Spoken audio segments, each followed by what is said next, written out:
ओम नमस्ते जी।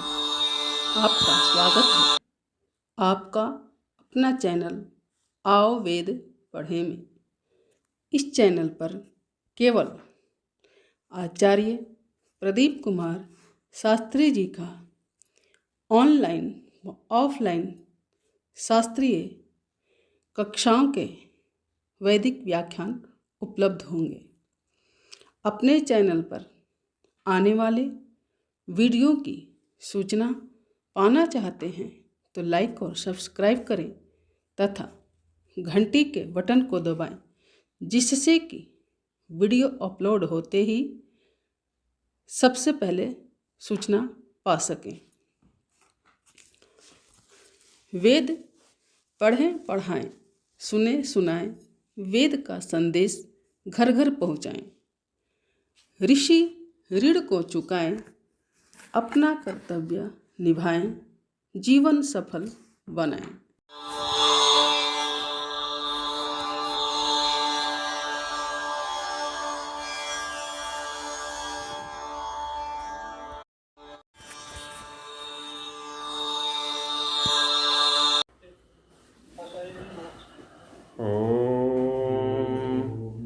सहना भवतु सहनौ भुनक्तु सह वीर्यं करवावहै तेजस्विनावधीतमस्तु मा विद्विषावहै। ॐ शान्ति शान्ति शान्ति।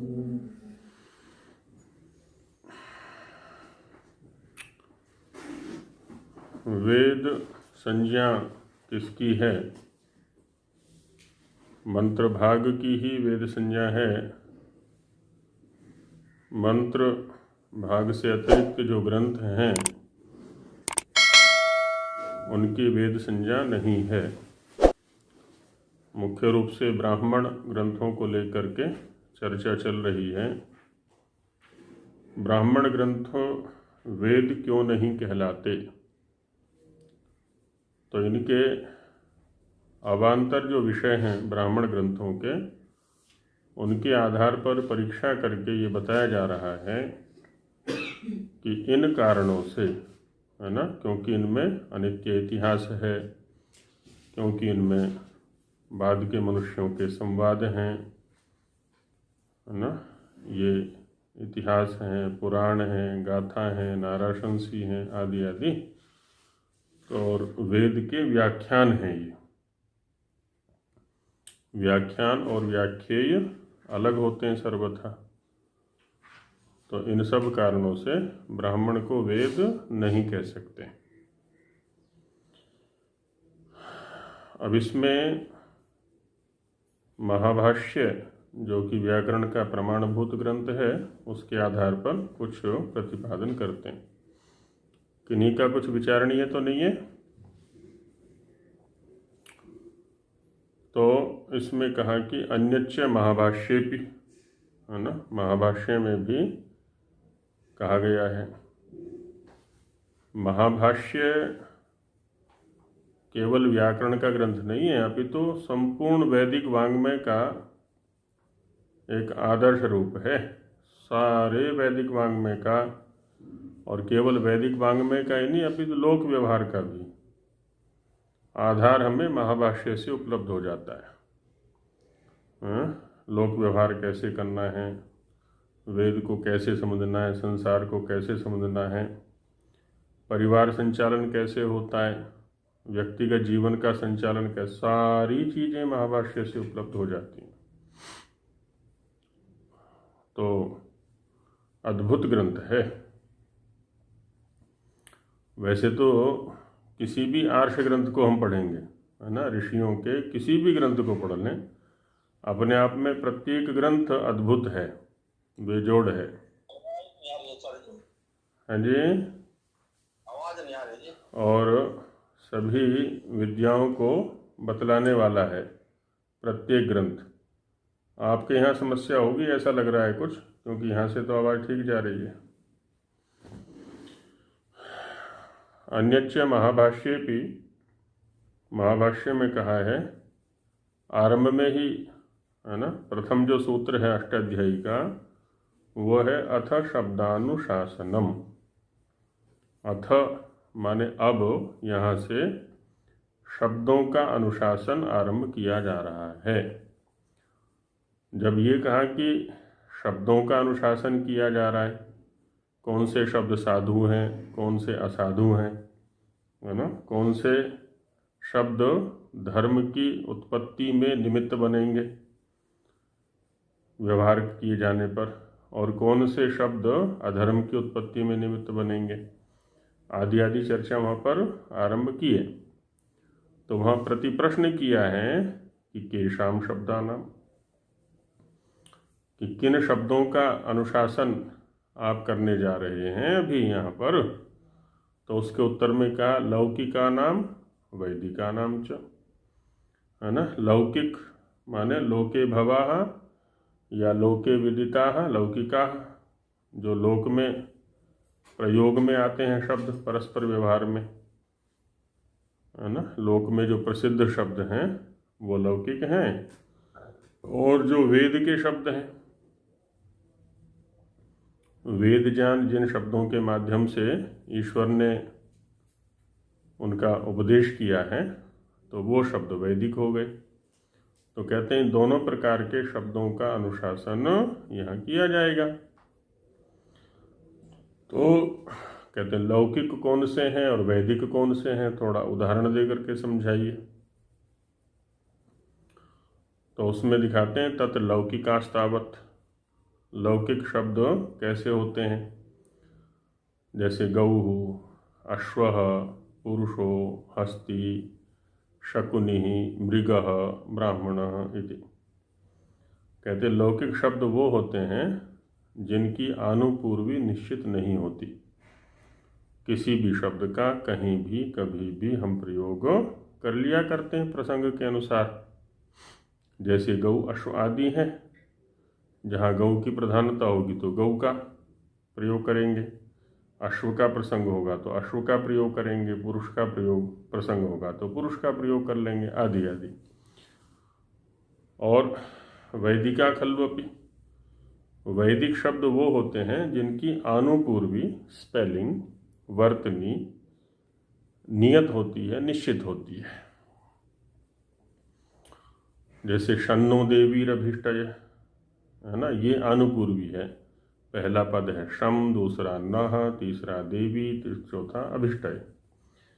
तो हम इसको आगे पीछे नहीं कर सकते, है ना। अभिष्टये देवी नः शम ऐसा नहीं करेंगे हम। अभी तो जिस क्रम में वो वेद में पठित है तो वह क्रम उसका निश्चित है, स्थिर है।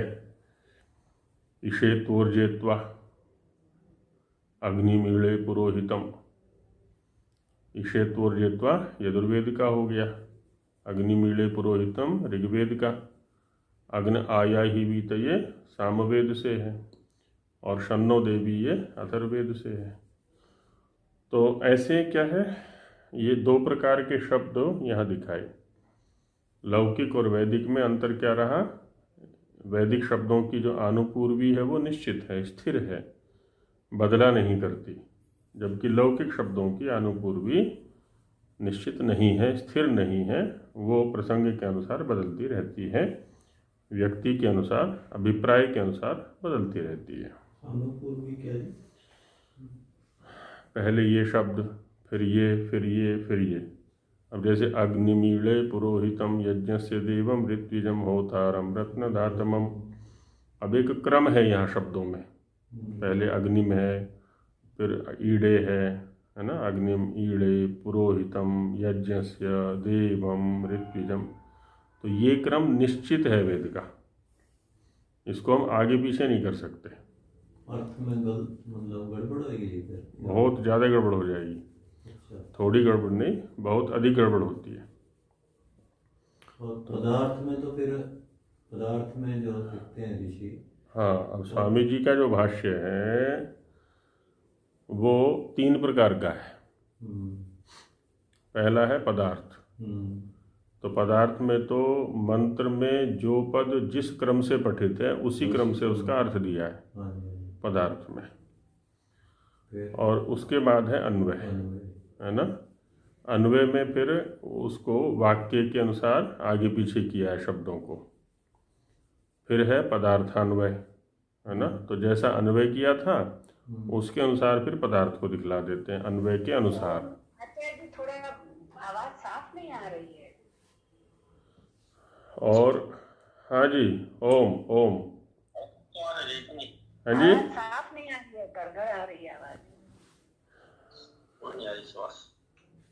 क्या हुआ आज। और एक है भावार्थ, है ना। भावार्थ एकदम अलग है। तो तीन स्थितियां हैं, एक पदार्थ है, दूसरा अन्वयानुसारी, अन्वय और अन्वय के अनुसार अर्थ है, और तीसरा भावार्थ है। विद्वानों के लिए पदार्थ है, जो वैदिक विद्वान हैं, वेद की शैली को समझ सकते हैं, उनके लिए पदार्थ है। लौकिक विद्वानों के लिए अन्वय और अन्वयानुसारी अर्थ है।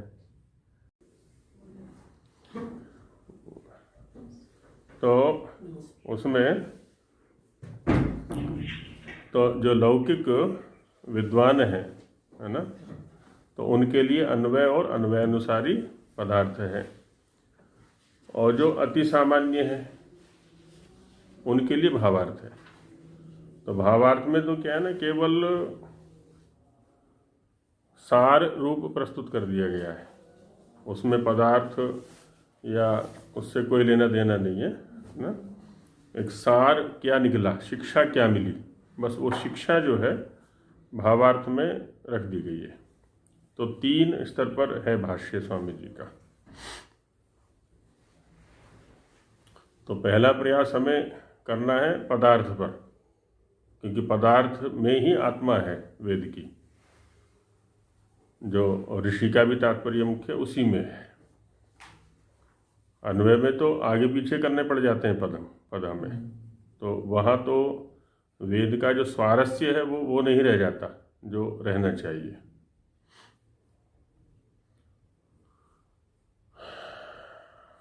तो ये है अनुपूर्वी। तो वेद में जो अनुपूर्वी है वो निश्चित है, जबकि लौकिक शब्दों में जो अनुपूर्वी है वो निश्चित नहीं है, वो बदलती रहती है, आगे पीछे होती रहती है।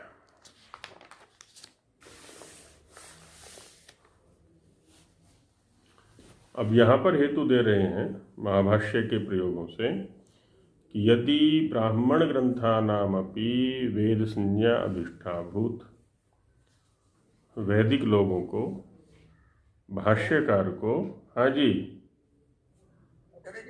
जो आपने कहा कि भाई इनको इस तरह से आगे पीछे करने से काफी गड़बड़ हो जाएगी, थोड़ा सा इसको हम समझ सकते हैं। हाँ जी, पहले भी इस विषय को लेके वैसे चर्चा चली है हमारी।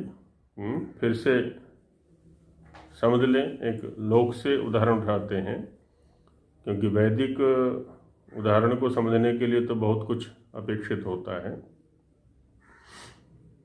जैसे हम यहाँ 15-20 लोग कक्षा में बैठे हुए हैं, है ना। अब आप में से किसी से भी पूछा जाए कि आपके घर में कौन कौन है, जैसे महात्मा जी से पूछा जाए पहले कि महात्मा जी के घर में कौन कौन है। हाँ जी, महात्मा जी,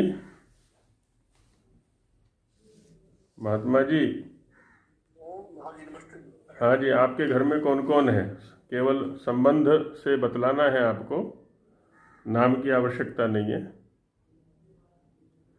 हाँ जी, मेरे घर में जो है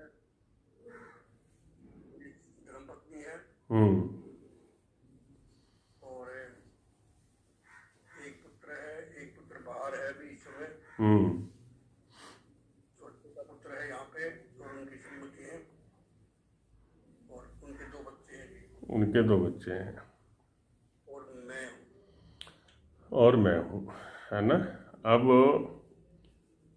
महात्मा जी ने जो है परिवार के सभी सदस्यों के नाम बता दिए, है ना, संबंध को लेकर के। नाम हमें अपेक्षित नहीं है। अब किन्हीं दूसरे व्यक्ति से पूछते हैं। धर्मदेव जी, धर्मदेव जी, ओम धर्मदेव जी। हाँ जी, नमस्ते जी। नमस्ते जी। आपके घर में कौन कौन है? जैसे इन्होंने महात्मा जी ने बताया ऐसे मेरी वृत्ति बनी है वैसे जी। नहीं मैं नहीं भी सुना जाऊंगा जी, मैं भी आऊंगा तो प्रकरण के अनुसार तो मैं भी खुद आ जाऊंगा परिवार के अंदर जी। नहीं नहीं, आप बताइए। महात्मा जी का छोड़िए, महात्मा जी ने क्या बताया इसको भूल जाइए। हमारे बच्चे, आप अपने अनुसार बताइए। हाँ जी, लड़का उसकी बहू है और पोता है जी और मिसेज है और मैं खुद स्वयं में आ गया, परिवार के अंदर आ गया जी मैं भी। हाँ, मतलब जितने मेंबर लगभग महात्मा जी के घर में हैं उतने ही मेंबर आपके भी घर में हैं। हाँ जी, ऐसे मेरी भी संगति लगाई मैंने भी। ठीक है। अभी देखिए, दोनों के बताने में कुछ अंतर मिला किसी को? एक महात्मा जी ने अपने घर के मेंबरों को बताया और दूसरा धर्मदेव जी ने अपने घर के सदस्यों को बताया। तो दोनों में कोई अंतर दिखाई पड़ा किसी को या? उन्होंने धर्मपत्नी बताया था सबसे पहले। उन्होंने विस्तार से बताया, इन्होंने थोड़ा कम में भी बता दिया। हाँ, एक चीज़ और रही, उस पर और ध्यान दें। यदि किसी का नहीं गया हो तो मैं बताता हूँ।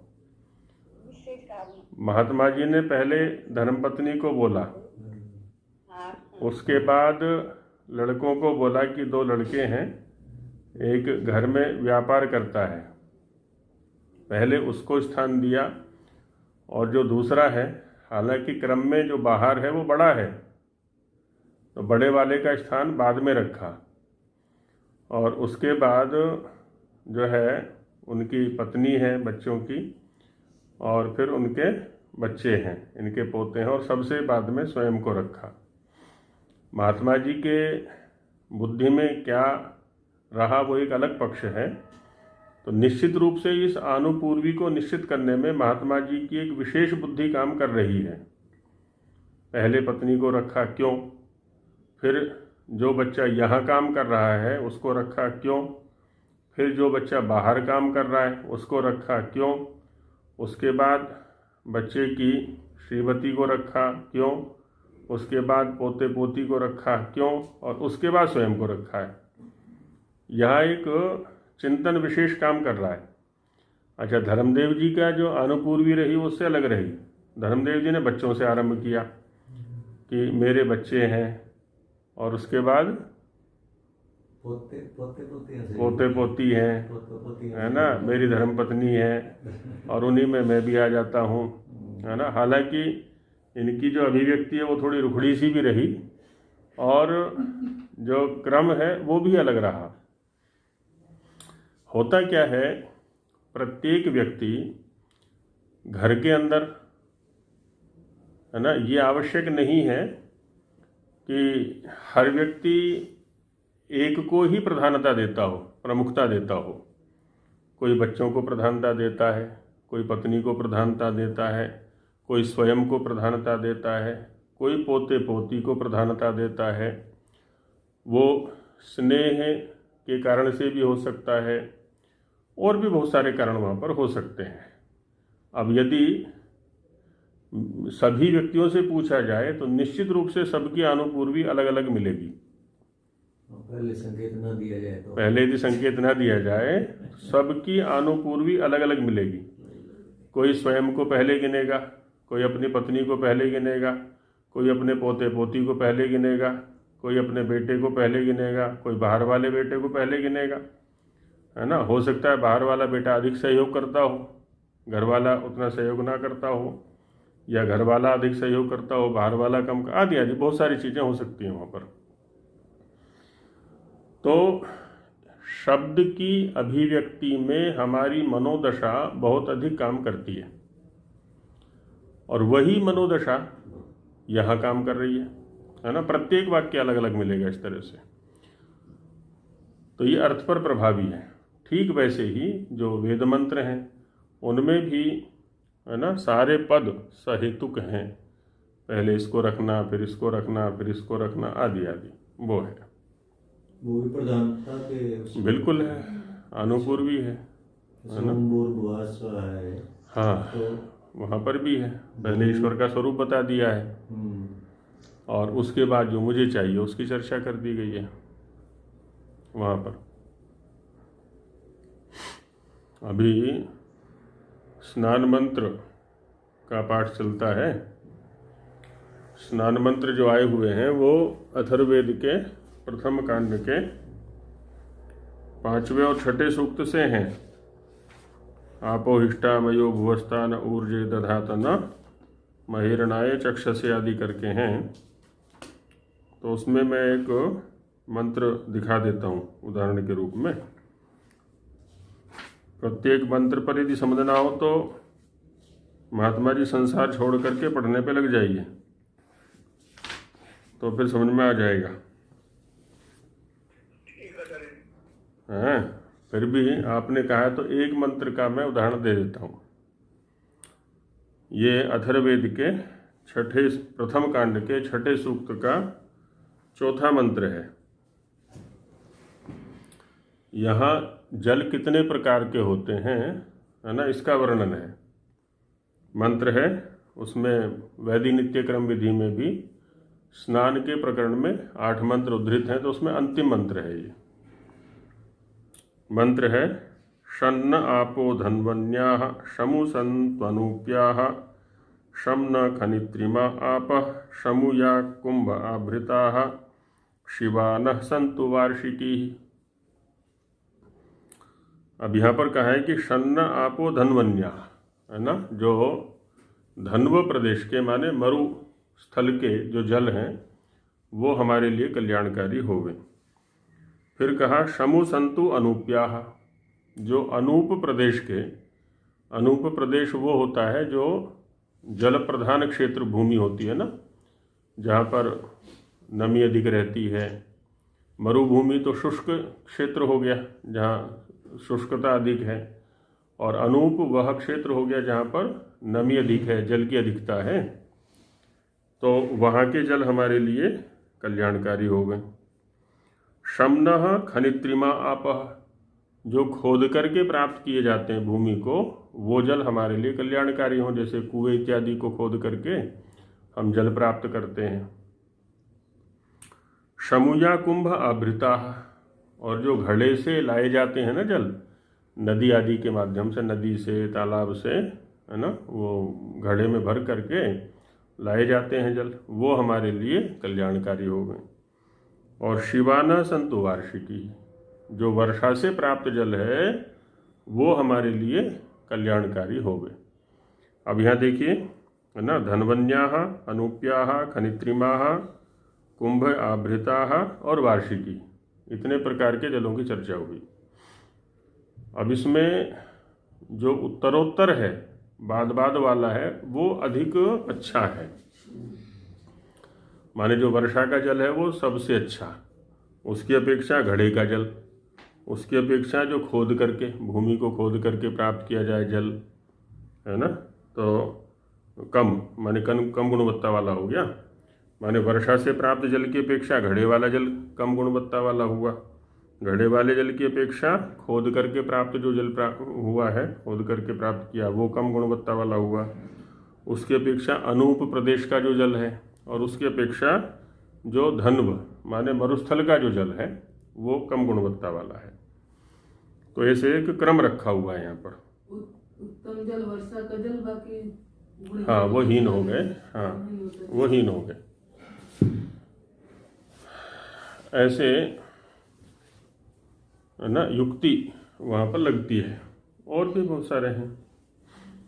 अब अग्निमीड़े, है ना, पहला ही मंत्र है हमारा ऋग्वेद का, है ना, प्रथम मंत्र है। तो अग्निम जो हमारा उपास्य है, पहले उसको रख लिया हमने, और दूसरी क्रिया रखी ईड़े, दूसरा जो शब्द रखा वो ईड़े माने स्तुति करता हूँ। अब अग्नि का उच्चारण किया शब्द का, क्यों किया भाई? कहते उपासना के लिए, उपासना करनी है मुझे। अच्छा, किसको करनी है उपासना? मुझे ही करनी है। ईड़े उत्तम पुरुष का एक वचन है। अब आगे इसके विशेषण दिखा दिए फिर कि किन किन रूपों में इसकी उपासना करना चाहता हूँ। यज्ञस्य देवम ऋत्विजम होतारम रत्नधातमम आदि आदि, मैं ये सब बनना चाहता हूँ। पहला एक लक्ष्य निर्धारित हो गया कि मुझे अग्नि बनना है। और अग्नि कैसे बनना है, ये अग्नि बनने के साधन हो गए फिर आगे, है ना, कि मैं यज्ञ का देव बन जाऊं, मैं ऋत्विज बनूं, मैं होता बनूं, मैं रत्नधा बनूं, तो मैं अग्नि बन जाऊंगा। फिर ये अग्नि की उपासना हो गई वहाँ पर। और मैं स्वयं करूँगा तब बनूंगा मैं अग्नि, ऐसा नहीं कोई दूसरा करेगा, दूसरे के करने से मैं नहीं बनूंगा। तो ऐसे क्या है ना, प्रत्येक मंत्र में एक अनुपूर्वी के पीछे एक रहस्य है, गंभीरता है अर्थ की। और उसकी सुरक्षा के लिए बड़ा प्रयत्न किया ऋषियों ने कि यह अनुपूर्वी ऐसी कैसी सुरक्षित रहे, बहुत प्रयत्न है।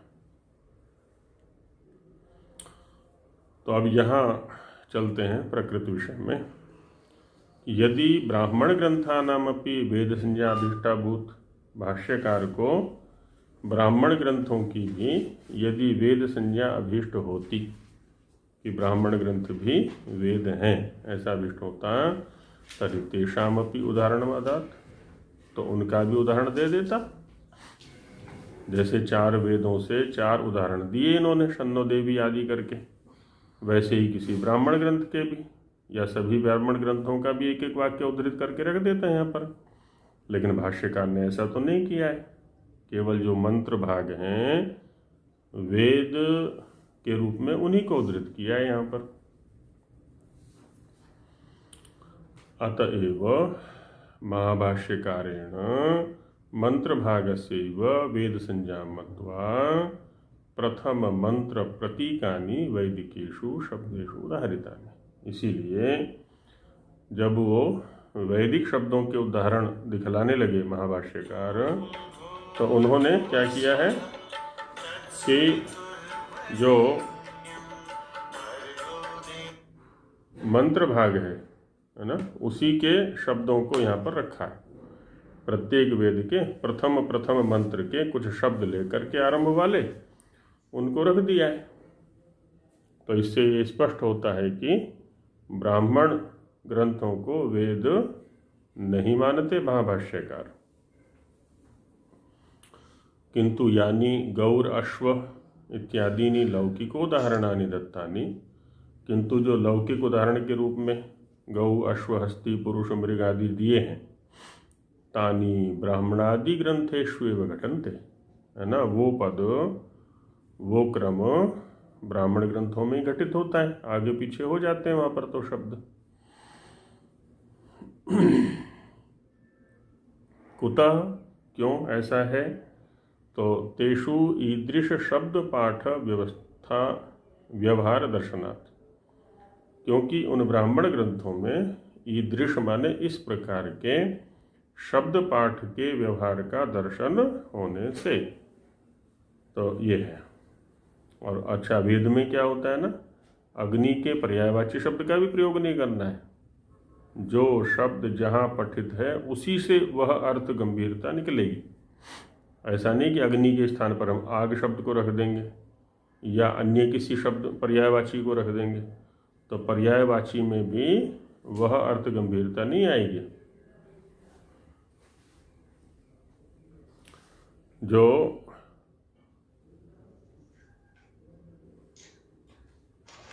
उस शब्द में है,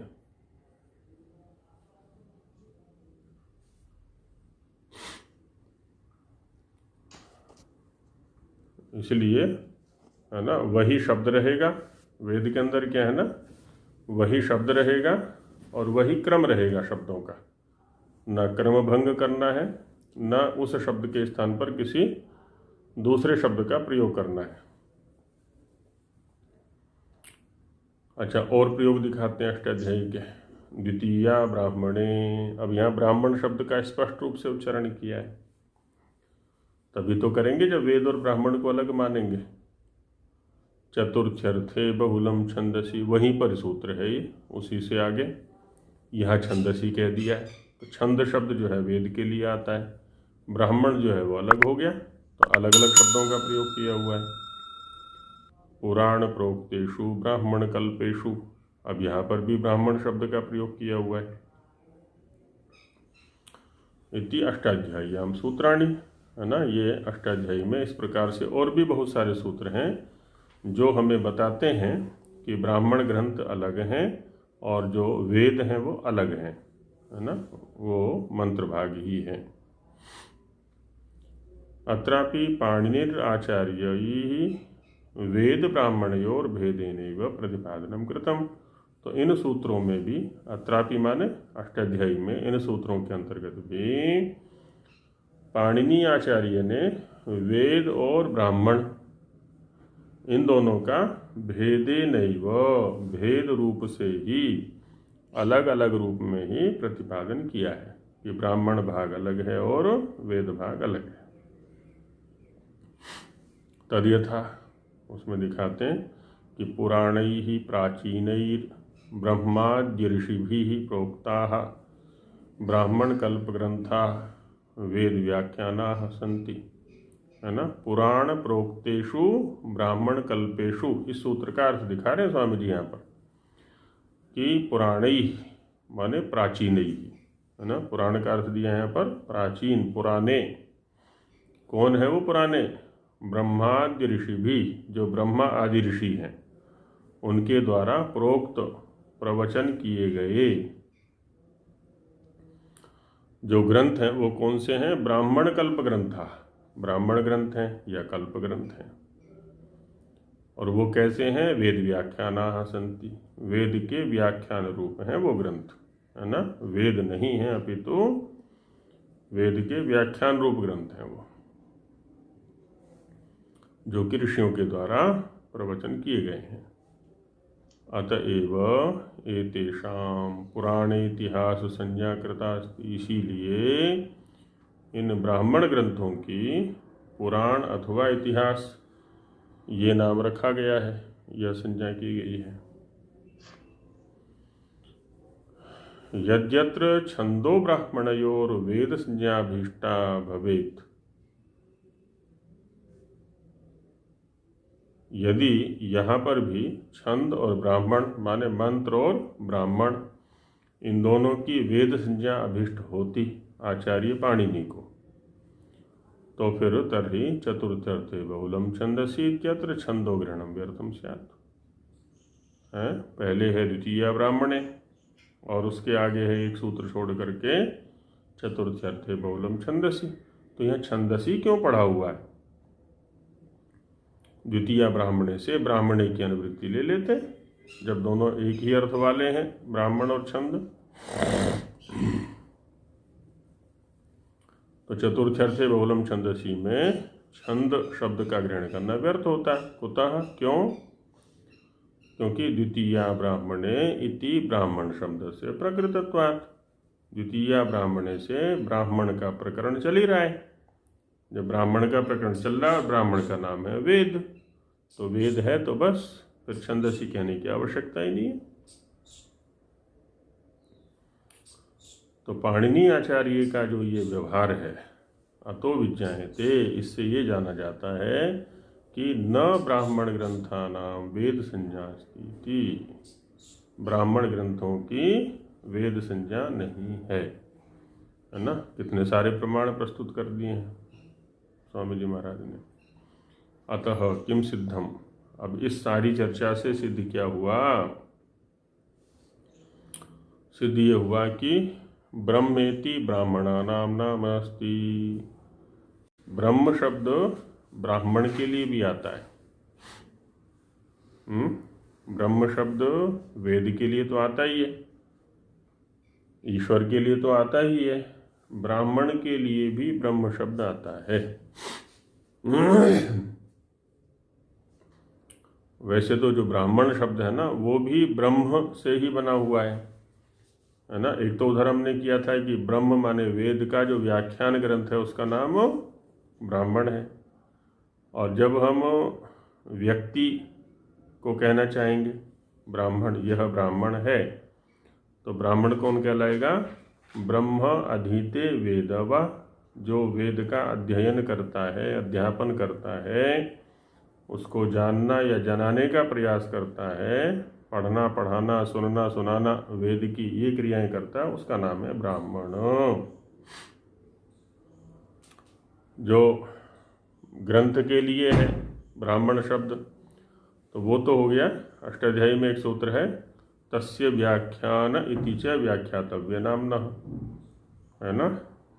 तस्य व्याख्यान, है ना, उसका व्याख्यान, तो जिसका व्याख्यान उसी से उसको कह दिया जाता है। जैसे ब्रह्म माने वेद, और वेद का जो व्याख्यान है उसको कह दिया ब्राह्मण।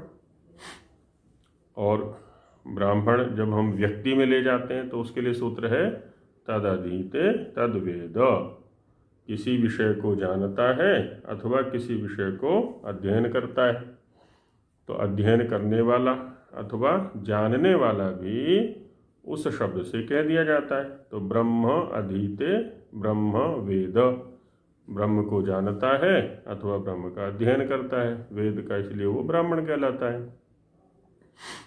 और बाकी, है ना, केवल ब्रह्म शब्द भी ब्राह्मण के लिए आता है, तो इसलिए कह रहे हैं स्वामी जी, ब्रह्म इति ब्राह्मणानाम नामास्ति, ब्रह्म शब्द ब्राह्मणों के लिए आता है। अत्र प्रमाणम, इसमें शतपथ ब्राह्मण का प्रमाण दे देते हैं कि ब्रह्म वही ब्राह्मण, है ना, ब्रह्म कौन है, ब्राह्मण। और क्षत्रम राजन्य, क्षत्र शब्द राजन्य के लिए, क्षत्रिय के लिए आता है। और महाभाष्य से भी एक प्रमाण देते हैं, समानार्था वेतौ वृष शब्दो वृषण शब्दश्च ब्रह्मण शब्दो ब्राह्मण शब्दश्च, कहते हैं वृष और वृषण शब्द समान अर्थ वाले हैं, ऐसे ही ब्रह्मण शब्द और ब्राह्मण शब्द ये दोनों भी समान अर्थ वाले हैं। जिस अर्थ को ब्राह्मण शब्द कहता है उसी अर्थ को ब्रह्मण अर्थात ब्रह्म शब्द भी कहता है। तो इससे क्या दिखलाना चाह रहे हैं स्वामी जी, आगे वाक्य में बताते हैं, चतुर्वेद विद्भिर ब्रह्मभिर अर्थात ब्राह्मणैः महर्षिभिः प्रोक्तानि यानि वेद व्याख्यानानि तानि ब्राह्मणानि इति। चतुर्वेद विद्भिः, चारों वेदों को जानने वाले, कौन, ब्रह्मभिः, जो ब्रह्म हैं, ब्रह्म अर्थात ब्राह्मण हैं, उन महर्षियों के द्वारा प्रोक्त प्रवचन किए गए, यानी वेद व्याख्यानानि, जो वेद के व्याख्यान ग्रंथ हैं, तानि ब्राह्मणानि, उनका नाम है ब्राह्मण।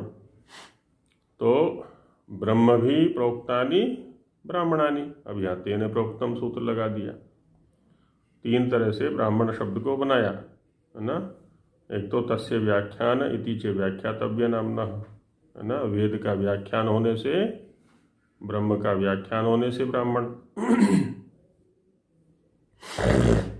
और ब्रह्म माने ब्राह्मण, उनके द्वारा, महर्षियों के द्वारा, वेद का अध्ययन करने वाले, वेद को जानने वाले महर्षियों के द्वारा प्रवचन किए गए जो वेद के व्याख्यान हैं वो ब्राह्मण।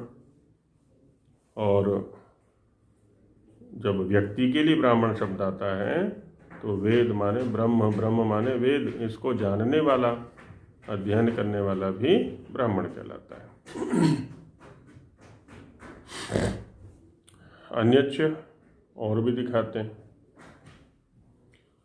कात्यायनेनापि ब्रह्मणा वेदेन सहचरितत्वात् सहचारोपाधिं मत्वा ब्राह्मणानां वेद संज्ञा सम्मता इति विज्ञायते।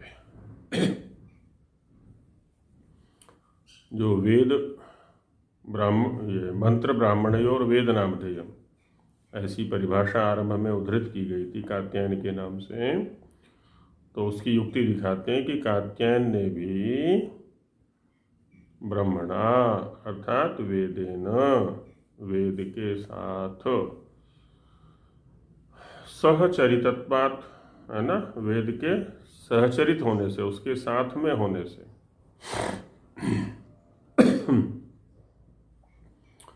इसको कहते हैं सहचारोपाधि। साहचर्यात् ताच्छब्दम भवति। साहचर्य से भी उस व्यक्ति को कह दिया जाता है। जैसे रिक्शे के साहचर्य से रिक्शे वाले को भी क्या कह देते हैं हम? रिक्शा, है ना। रिक्शे के साथ में रहने वाला जो व्यक्ति है उसको रिक्शा, ए रिक्शा इधर आ।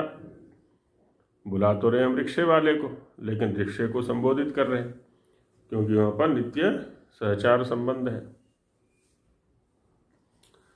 लाठी वाले को लाठी बोल देते हैं, जिसके हाथ में हमेशा लाठी रहती है तो कहते हैं देखो लाठी आ गई, ए लाठी इधर आ, है ना।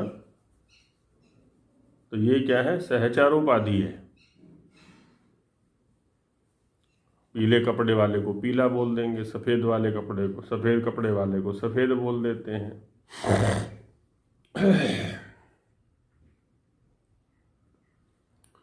तो वैसे ही वेद के साथ संबंध होने से साक्षात ब्राह्मण के लिए भी वेद शब्द का प्रयोग कर दिया है उन्होंने। सहचारोपाधि मत्वा, सहचारोपाधि को मान करके ब्राह्मणानाम वेद संज्ञा सम्मता इति विज्ञायते। ब्राह्मण ग्रंथों की भी वेद संज्ञा वहाँ पर सम्मत हुई है, मानी है कात्यायन ने, ऐसा जान सकते हैं। यदि ऐसा किया है तो एवं भी न सम्यक अस्ति, तो भी ठीक नहीं है। सहचारोपाधि से उसको वेद कहना तो भी ठीक नहीं है। कुतः, क्यों? एवं तेन अनुक्तत्वात्, ऐसा उसके द्वारा कथन न होने से कि मैं सहचारोपाधि से इसको ब्राह्मण को वेद कह रहा हूँ, ऐसा उसने नहीं कहा। और अतो अन्य ऋषिभिर अगृहीतत्वात्, कात्यायन के अतिरिक्त अन्य किसी भी ऋषि ने, जो हमारी ऋषि परंपरा है ब्रह्मा से लेकर के जैमिनी पर्यंत, ऋषि परंपरा में से किसी भी ऋषि ने ऐसा नहीं कहा है। जिसमें से काफ़ी तो प्रमाण यहाँ पर दे दिए हैं स्वामी जी महाराज ने, है ना। कोई भी ऋषि ऐसा नहीं कहता कि मंत्र के अतिरिक्त जो ब्राह्मण भाग है वो भी वेद है, उसके लिए भी वेद शब्द का प्रयोग होता है, ऐसा किसी ने भी नहीं कहा। अनेनापि न ब्राह्मणानां वेद संज्ञा भवितुम् अर्हति। तो इस हेतु से भी ब्राह्मण ग्रंथों की वेद संज्ञा नहीं हो सकती। इत्यादि बहुभी प्रमाणैः मंत्राणामेव वेद संज्ञा। इस प्रकार से बहुत सारे प्रमाणों से मंत्र ही केवल वेद हैं, मंत्र के अतिरिक्त और कोई ग्रंथ वेद नहीं है, ये सिद्ध हो जाता है। न ब्राह्मण ग्रंथानामिति सिद्धम, है ना। ब्राह्मण ग्रंथों की वेद संज्ञा नहीं है।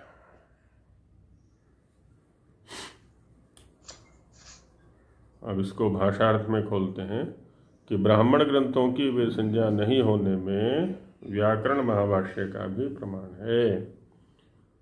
क्या है व्याकरण महाभाष्य का प्रमाण? जिसमें लोक और वेदों के भिन्न भिन्न उदाहरण दिए हैं। लौकिक शब्दों के उदाहरण अलग दिए हैं और ब्राह्मण इनके वेद के अलग। जैसे गौरश्वः इत्यादि लोक के और शन्नो देवी रविष्ट ये इत्यादि वेदों के हैं। ये वेदों के उदाहरण दिए वैदिक शब्दों के। किंतु वैदिक उदाहरणों में ब्राह्मणों का एक भी उदाहरण नहीं दिया। यदि ब्राह्मण ग्रंथ भी वेद हैं तो भाष्यकार वैदिक उदाहरणों में ब्राह्मणों से भी एक दो वाक्य उद्धृत करने चाहिए थे, लेकिन नहीं दिए। और गौरश्व इत्यादि जो लोक के उदाहरण दिए हैं वे सब ब्राह्मण पुस्तकों में भी घटते हैं, है ना। अनियत आनुपूर्वी वाले जो शब्द दिए हैं वो ब्राह्मण ग्रंथों में भी हैं।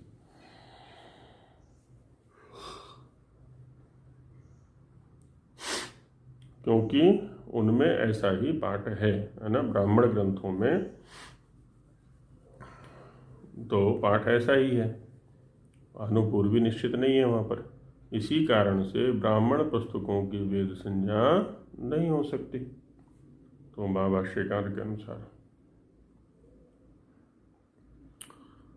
और कात्यायन के नाम से, देखो अष्टाध्यायी वाला भाग यहाँ पर हिंदी में छोड़ दिया है, महाभाष्य वाला पे चर्चा करके आगे जो अंतिम था ना खंड ये कात्यायन वाला, उसको उठा लिया है सीधा। बीच में 2 प्रकरण छूट गए, एक तो अष्टाध्यायी वाला और दूसरा जो ये कहा था ना ब्राह्मणों के द्वारा, महर्षियों के द्वारा प्रोक्त होने से वो ब्राह्मण है, ये भी छूट गया है। और कात्यायन के नाम से जो दोनों की वेद संज्ञा होने में वचन है, मंत्र ब्राह्मण और वेद नाम ध्येयम, ऐसा जो उद्धृत किया है वहाँ पर, सो सहचार उपाधि लक्षणा से किया हो, है ना, लाक्षणिक प्रयोग हो सकता है, तो भी नहीं बन सकता, वो भी ठीक नहीं है। क्योंकि जैसे किसी ने किसी से कहा कि उस लकड़ी को भोजन करा दो, लकड़ी को भोजन करा दो, और दूसरे ने इतने ही कहने से तुरंत जान लिया कि लकड़ी जड़ पदार्थ होने से भोजन नहीं कर सकती, किंतु जिस मनुष्य के हाथ में लकड़ी है उसको भोजन कराना चाहिए। तो लकड़ी का तात्पर्य क्या हो गया? लकड़ी सहचरित मनुष्य। तो यहाँ लकड़ी का ग्रहण ही नहीं होता कभी भी, कभी भी माने भोजन के प्रसंग में।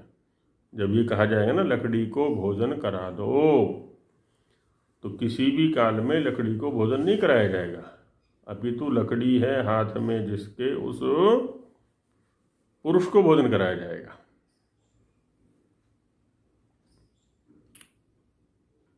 इस प्रकार से कहा हो तो भी मानने के योग्य नहीं हो सकता, है ना, ये सहचार उपाधि भी, क्योंकि इसमें अन्य ऋषियों की एक भी साक्ष्य नहीं। किसी भी ऋषि ने ऐसा नहीं कहा कि वेद के साथ में होने के कारण से ब्राह्मण ग्रंथ भी वेद है, ऐसा किसी ने भी नहीं कहा है। इससे यह सिद्ध हुआ कि ब्रह्म नाम ब्राह्मण का है।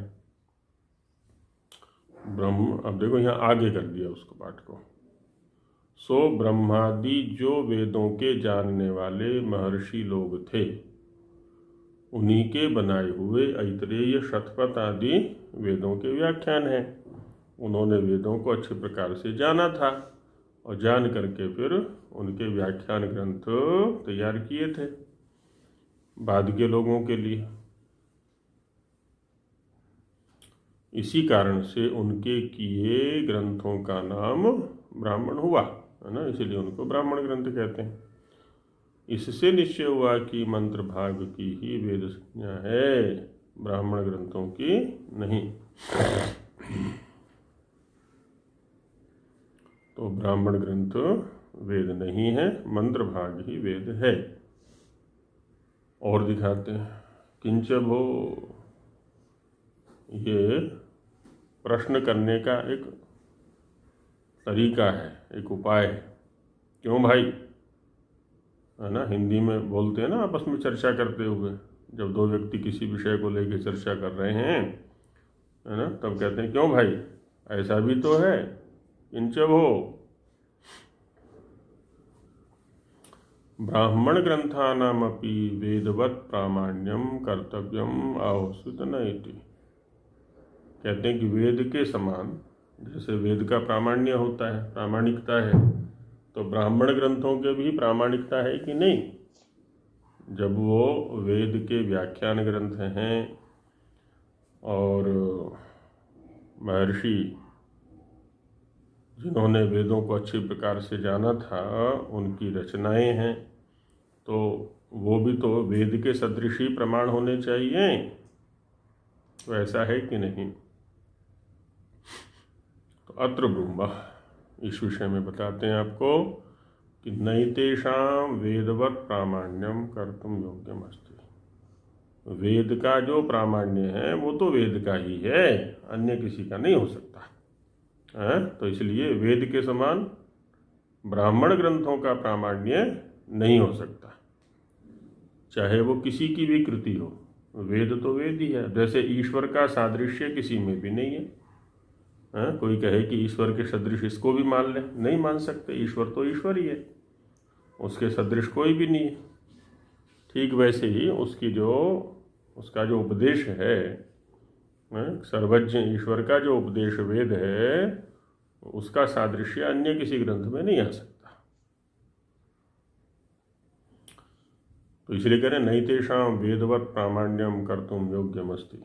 इन ब्राह्मण ग्रंथों का वेद के सदृश प्रामाण्य नहीं किया जा सकता। कुतः, क्यों नहीं कर सकते? क्या हेतु दिया? ईश्वरोक्ताभावात्।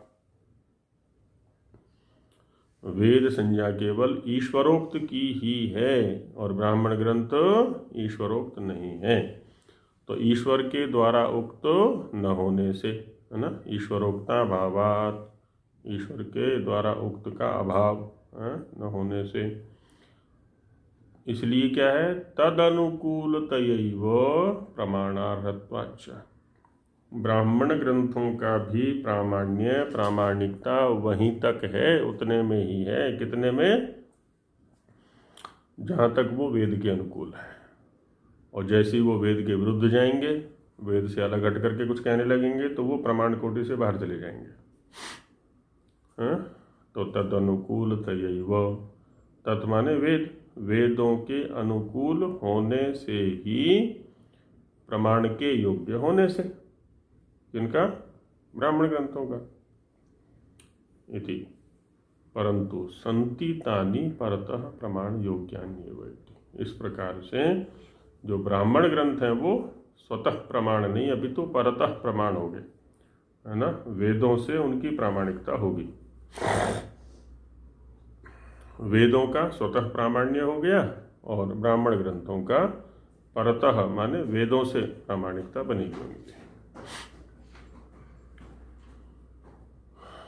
भाषार्थ में कहते हैं, प्रश्न हम यह पूछते हैं कि ब्राह्मण ग्रंथों का भी वेदों के समान प्रमाण करना उचित है या नहीं? वेदों के समान ब्राह्मणों को भी, ब्राह्मण ग्रंथों को भी प्रमाण माने कि न माने? उत्तर में कहते हैं, ब्राह्मण ग्रंथों का प्रमाण वेदों के तुल्य नहीं हो सकता,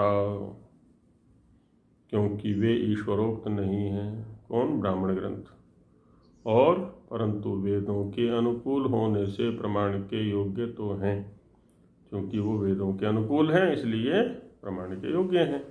लेकिन होंगे वो वेदों के अनुकूल होने पर, अनुकूल होने पर ही। अच्छा, वेदों के अनुकूल हैं या नहीं हैं, अब ये हमें कैसे पता चलेगा जब तक हम वेदों को नहीं पढ़ेंगे?